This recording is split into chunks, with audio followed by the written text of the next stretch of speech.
Right now to that surprising sentence for the president's former campaign chair. Overnight, the Paul Manafort shocker. A judge hands down a dramatically reduced sentence for President Trump's former campaign chair, who was facing the possibility of the rest of his life behind bars. The fierce reaction this morning. The new warning, that powerful storm heading east. Millions bracing for possible tornadoes and blizzard-like conditions after these powerful avalanches bury cars in Colorado, shutting down 2 highways. Now 24 states from California all the way to Virginia are on alert. The House taking on hate speech, voting overnight to condemn bigotry, but not directly condemning the freshman congresswoman whose statements about Israel sparked outrage. Elon Musk's SpaceX capsule now barreling back toward Earth, heading right for the Atlantic this morning with test dummy Ripley on board, about to make history. Swift justice? Taylor Swift stalker in court overnight, accused of breaking into her apartment for the 3rd time.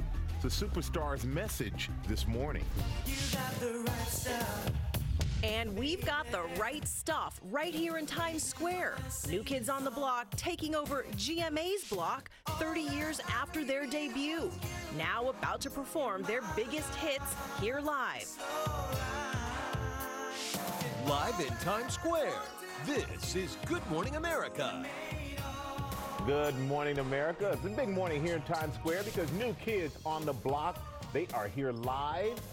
Cecilia, I know you're excited. You had a poster on the wall. You got all the dance moves. Big day. I'm going to do my best to not embarrass you guys, the show, or myself this morning. The poster is real? Oh, I had a Joey McIntyre poster in my room for a long time. Not anymore. The secret's revealed. There are So excited. many more coming up. We're going to begin, though, with that breaking news overnight. President Trump's former campaign chair, Paul Manafort, sentenced to 47 months behind bars. That's far less than the 24 years he could have gotten under sentencing guidelines. Our Chief Justice correspondent Pierre Thomas starts us off from Washington. And Pierre, the federal judge's decision already triggering pretty fierce backlash. George, good morning. That's right. Paul Manafort was facing more than 2 decades in prison. He asked the federal judge for leniency, and it worked, setting off a fierce debate on the question of fairness in crime and punishment. Paul Manafort could be locked up for nearly 4 years, sentenced last night to 47 months in prison for a variety of crimes, including bank and tax fraud. Judge T.S. Ellis rendering his decision after Manafort threw himself at the mercy of the court. Manafort in a wheelchair and dressed in a jailhouse jumpsuit, saying, "My life personally and professionally is in shambles. This is an ordeal I'm responsible for. I ask for your compassion." He apparently got some. Manafort had faced a maximum of 19 to 24 years in prison under federal sentencing guidelines. The special counsel had called for a severe penalty, given the fact that Manafort was convicted on 8 counts of bank and tax fraud. But Judge Ellis called those sentencing guidelines excessive, saying that Manafort has led an otherwise, quote, blameless life, and that he has earned admiration among many people. But he did note that Manafort needed to pay consequences. As you heard in court today, Mr. Manafort finally got to speak for himself. He made clear he accepts responsibility for his conduct.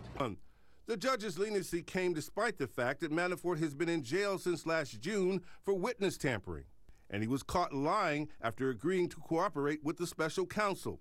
Democrats blasted the sentence as too lenient, reeking of privilege. You have a person of privilege who is spending a significantly less sentence than people of color spend for committing crimes that I think are far less dangerous and offensive to our society. But Manafort's legal battles are not over. He will be in a D.C. federal court next Wednesday facing sentencing on another special counsel prosecution where the guidelines call for a maximum of 10 years in prison. So we'll see what kind of sentence the judge there gives. She's the one who jailed him for witness tampering, and that is the court where he reneged on that cooperation deal, George. Yeah, that's going to be a big issue there. One of the other questions this judge is going to decide is whether Manafort will serve the sentences back-to-back or simultaneously.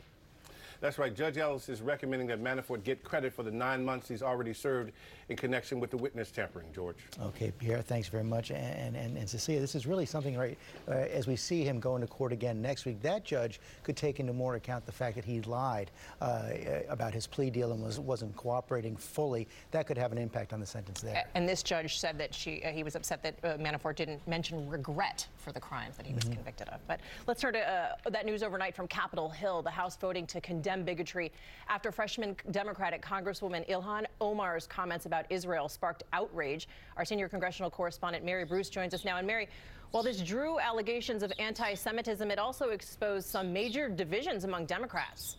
Yeah, this was a real family feud, Cecilia, but within the Democratic Party, exposing those generational and ideological divides that are going to dog the party from here on out. Overnight, they did pass this sweeping resolution, but it capped days of frustration and fierce debate over how to respond to Congresswoman Ilhan Omar's alleged anti-Semitic comments. In the end, what they passed was this really wide-ranging condemnation of hateful speech, including anti-Semitism and Islamophobia, but it did not call out Congresswoman Omar by name. The final language was actually broadened out after many of the party's progressive members in the Congressional Black Caucus said that the original language was unfair in the way it singled out Omar, and they questioned why the Congress hasn't responded similarly to President Trump's hateful or racially charged language in the past. And what was finally passed did have broad support, but Cecilia, this is simply not what Democrats had hoped to be talking about up here all week. Yeah, that's exactly right. It certainly gave them a pause for a few days. They are going to try to get back on track today, Mary, with an anti-corruption bill.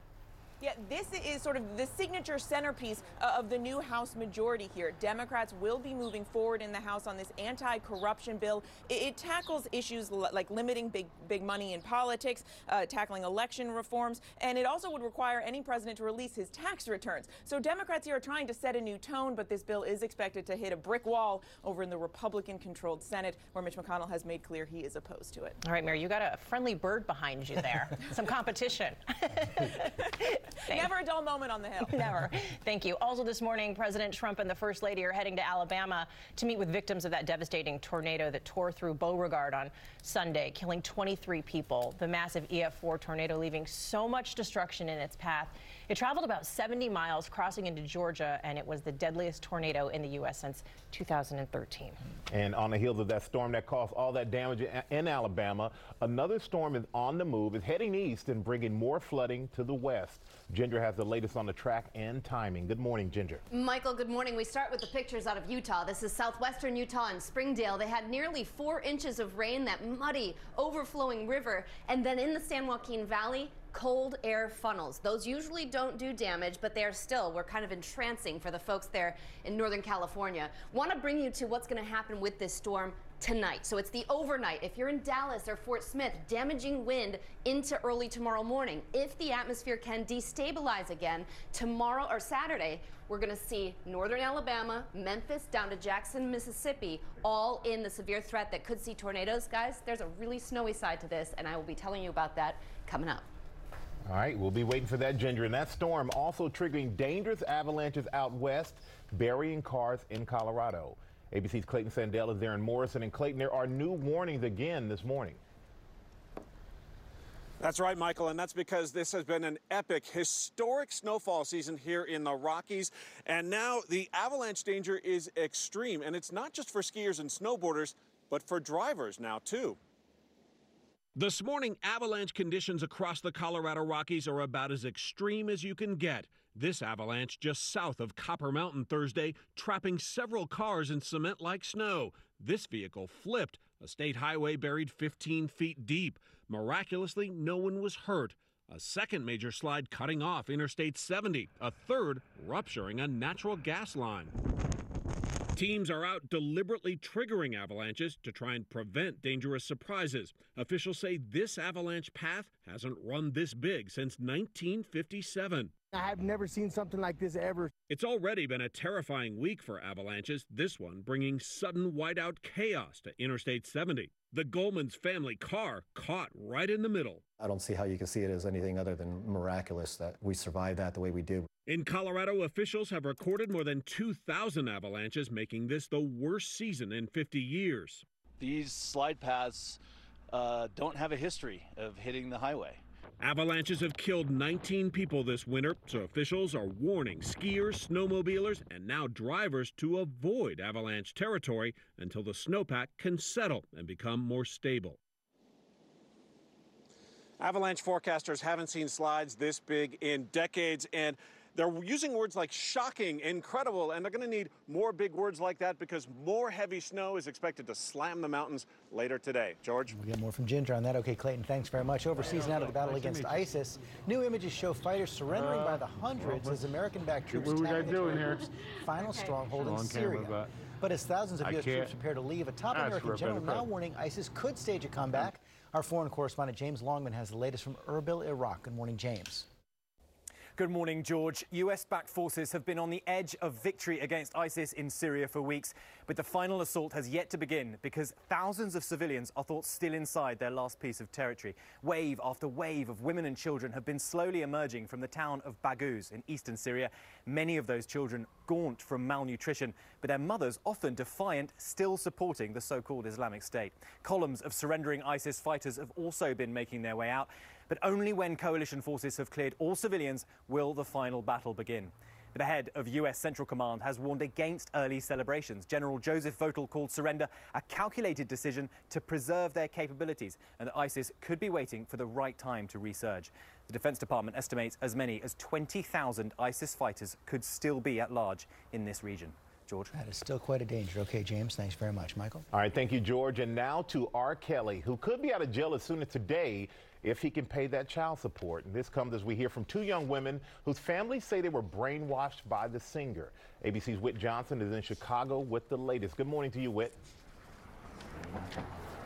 Michael, good morning to you. This is the latest twist in the R. Kelly saga. His spokesperson telling us they do expect today to be able to pay that $161,000 in owed child support. Meantime, the singer's two girlfriends are now defending him publicly as he faces multiple charges of sex abuse. This morning, singer R. Kelly spending a second night behind bars for unpaid child support. His girlfriends, 23-year-old Joycelyn Savage and 21-year-old Azriel Clary, speaking out, defending the 52-year-old, calling him family.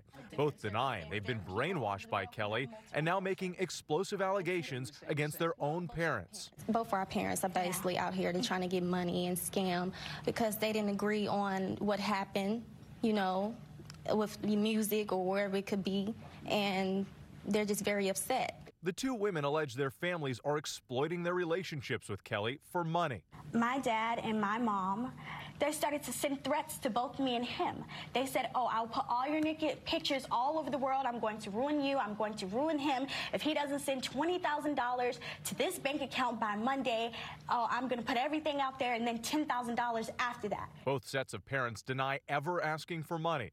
The attorney who represents the Savage family says in part, at no point was money given to the Savage family, discussed with the Savage family, requested by the Savage family, or offered to the Savage family. Kelly has pleaded not guilty to 10 counts of sexual misconduct and aggravated sexual abuse. Detroit police now looking into a separate claim from 2001.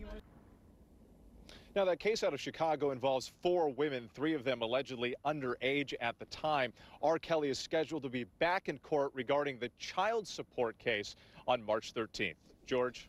A lot of questions ahead. Okay, Whit, thanks very much. We're going to turn now to that splashdown from space. The Dragon capsule from SpaceX now heading back toward Earth. It undocked from the International Space Station early this morning after a 6-day test flight. And ABC's David Curley has a look at what could come next. Good morning, David. George, this is a milestone in human space travel. The Dragon capsule helping to open a new era as this moment it's heading toward re-entry. That could be one of the riskiest parts of its mission.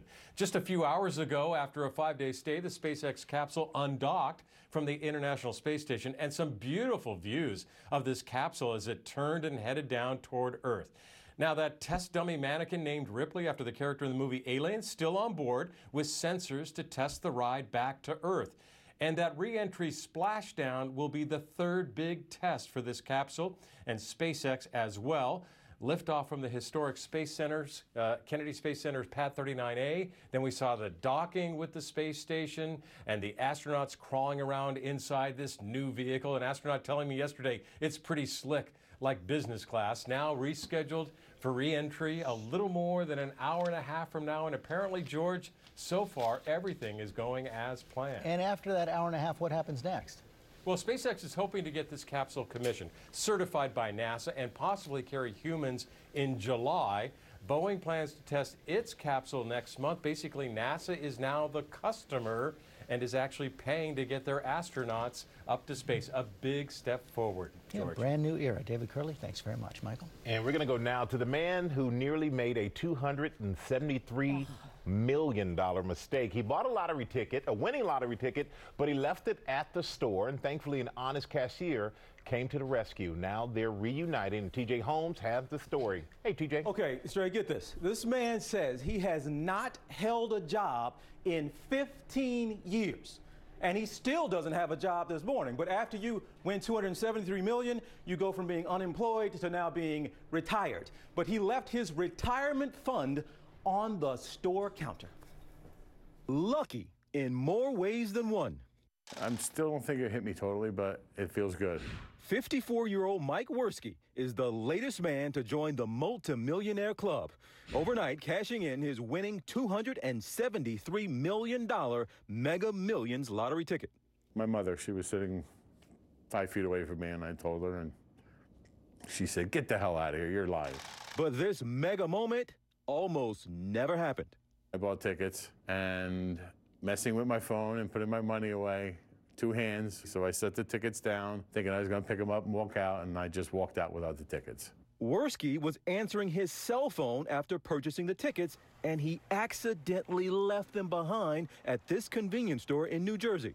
I was cleaning up. He was the last person in here buying lotto, and his tickets were here on the counter. So I put them for safekeeping under our register. Quick Check cashier Phil Campolo held on to the tickets and gave them back to Worski when he returned the next day. There's not many people that are honest like that. ABC News exclusively reunited Worski with his Samaritan savior. I don't want to get emotional on camera, but I can't ask for a better friend. And I'm sure we're going to be friends. Very happy for you. I'm very Thank happy you. for you. I appreciate that. Worski's life is now forever changed by one small event that they both believe was fate. I'm going to give him something, yes, but I'm going to keep that private. Okay, one fascinating part of this he did address, and this is a moral question for you all. He got divorced in October. Okay? His wife supported him for 15 years while he did not work. What is the right thing to do? I've had the whole studio upset about this. Huh? Is that a difficult question? Is it? I don't know. So I've had all kinds of arguments with people. What's the right thing he should do? He's got to give her money. He's got to, yeah. Of course. He should, He's supposed to give the friend some money. Yeah, he should give the guy who got saved a ticket, and then he should give his wife 20% after. At least 20? 20, huh? 15 years, or at least 15% a year. I'm going to go with half. Oh, wow. George? I'll go between the two. Okay. Are you always playing it out? This is not this week with George Stephanopoulos, okay? You always playing it down the middle. That's not down the middle. He's got to give up some cash. Some cash. You said half. I shivered. Yeah. Whoa. All right, guys. It is International Women's Day, and this morning Duchess Meghan is getting a big honor, becoming the Vice President of the Queen's Commonwealth Trust. Her role will be to support and connect young leaders, particularly girls and women around the world, to help them drive positive social change and serve their communities. Today, she's participating in a big event with some of the most famous names out there, like Annie Lennox. And we'll have more on that in our next hour. Also this morning, Taylor Swift's stalker arrested again, accused of breaking into her New York City apartment for a 3rd time. We'll have what she's saying about it. And a rescue in the Gulf of Mexico. A kayaker stranded when his boat flipped over. How he was able to call 911. But first, let's go back over to Ginger. And let's get straight to the weekend getaways, brought to you by Downey. Well, here's to first dates. You look amazing. And you look amazingly comfortable. When your V-neck looks more like a U-neck, that's when you know it's half washed. Try Downey Fabric Conditioner. Unlike detergent alone, Downey helps prevent stretching by conditioning and smoothing fibers. So clothes look newer, longer. Downey, and it's done. Winter's last hurrah today. We're tracking a wintry mix, a little bit of snow, conversational mixing with rain. Now your roads are looking mostly wet, certainly on the chilly side, 32 to 39 degrees from 7 to 5 p.m. today. But the rain snow mix, it's noon to 8. So we'll watch some of the bridges and overpasses north and west for this evening. 67 the high on Sunday as we move into daylight saving time, and that rain should be over by Sunday morning, starting late Saturday night. Leo, you weren't the only one with a poster. I had a Jordan one. You know who's coming up? New Kids on the Block. We're going to be right back. If you have moderate to severe plaque psoriasis, every day can begin with flakes. It's a reminder of your struggles with psoriasis.